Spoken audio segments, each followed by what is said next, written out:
the video in Las Vegas in that backyard. Edited, fake? What's your take on it? No, there's no editing. That is an original video. We did a complete analysis of it, and we tried to debunk it to see if there was something that was added to the video.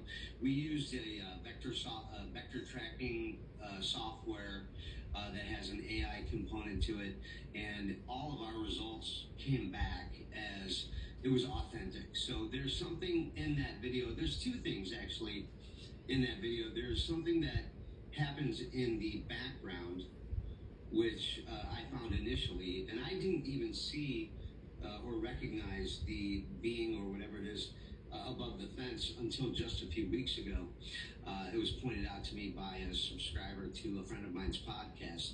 But once you see it, you can't deny it. So there's actually two beings in the video at the same time, one in the background that I believe that the father is reacting to, and you can see it for just a split second when their heads separate, and at that same time, that's when the being or whatever it is comes above the fence. So I believe it's authentic, like you said, there's a difference between the video being authentic, right, and what it actually shows. Because Ben, there's this researcher in Britain who agrees that the video hasn't been edited, but he thinks he knows what caused this shadow, that it might be from the flashlight. Let's listen to what he had to say. Let's rotate him a little, and we do actually see the torch from our camera position. We can just see it about here, can't we? We can just see it over his right shoulder. The closer he is to the fence post, the quicker that shadow will move from right to left. Now, Scott, I understand you spoke to him. Ben, I should say. I understand you spoke to him. Again, it doesn't necessarily mean that there's something not there, but do you think the shadow was just caused by the flashlight, Ben? Yeah, I wanted to say congratulations, Scott and Finn, because a lot of people don't have the time to do this, and we have confirmed it's there. There's something there, but as you look at this analysis, the shadow and the light he's holding is casting through the slats of the gate, and the smudging that's appeared, I do believe, is a compression of the video because you don't have lighting up by the tree. So it doesn't mean, again, that what they were seeing in the backyard is something completely totally different. They reacted to something, but I do believe what we're seeing near the fence is an effect caused by that shadow cast through the slats of the fence there, and when he moves, he recreated it in a software program that I'm convinced it's explainable. See, so Scott, I'll allow you to jump in there. Here's the thing that I look at it. Whenever I look at it, I say to myself, these flying objects, these creatures, they match what our understanding of them are in our popular culture, right? What we think of aliens, what we think of UFOs. What we're seeing right now matches up, and I wonder, is that awfully convenient? What came first? The movies, our understanding of it, or this? You see, that's why I think people are suspicious. Like, you see these, and like, of course they're going to say a tall, lanky creature or a small, green creature. That's why people, I think, are skeptical of it. But I'll give you a chance to respond to that. Well, let me address the shadow issue first. Sure. The way shadows work, right? You have a light source, and then you need an object, and then the object casts a shadow. And for that shadow to appear, it needs a surface.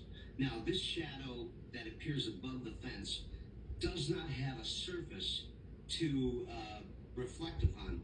Just everybody's seen your shadow when you're walking on the street and the sun's up here and your shadow's on the ground. If there's no ground there, there's no shadow. So I don't understand how the shadow could just be floating above the fence. I don't believe that makes any sense to me. And I would say, as a reconstruction expert, we have to do experimentation. So if you have a hypothesis that the shadow being or whatever this is was caused by a light source, replicate it. And if you can do an experiment to replicate it, then I will give it validity. But until an experiment is done to say that under similar conditions you can have that same effect, I don't think that it has. Can you expand upon that technology that you mentioned? The software that we used? Yeah. We used a software that tracks motion. And not only does it track motion, but it shows that where the motion is coming from. So we have the shadow that we can see through the slots of the fence, and then we see coming into the screen from right to left, and it's on the frame for 24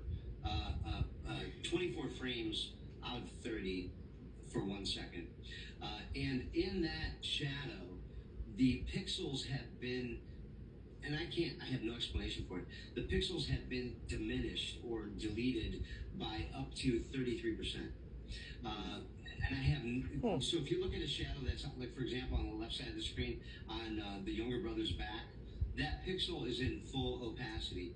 But when we looked at the shadow up here to the right, those are very odd. And there is an anomaly in there. If you look at, there's two little marks on the top of the head.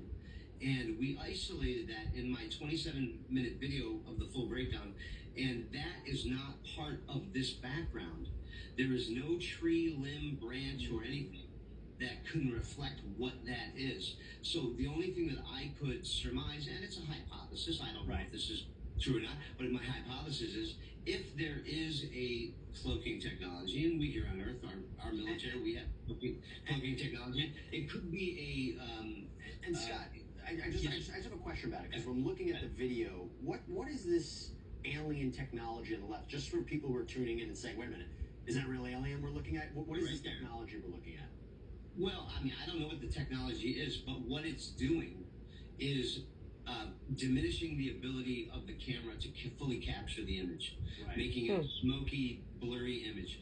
And that seems to be consistent with what a lot of people say when they have encounters, is that... So what I'm talking about, I'm sorry, let me be clear. The animation on the left that we're seeing, just again, what is that, so people can understand when they're tuning in? Okay. Sure. What we've done is we took the vector motion points in space, which are like little X's when we identify them, and then we attached that to a figure in the background to show that the movement of the shadow reflects the movement of a body that is attached to the head. So we don't believe it's a floating head. We believe that that head is attached to a body, and the motion of that head from right to left is consistent with the motion that we see between the slots of the fence. And it's there. It's absolutely there. And if you look at the reaction of the family, it's incredibly consistent with being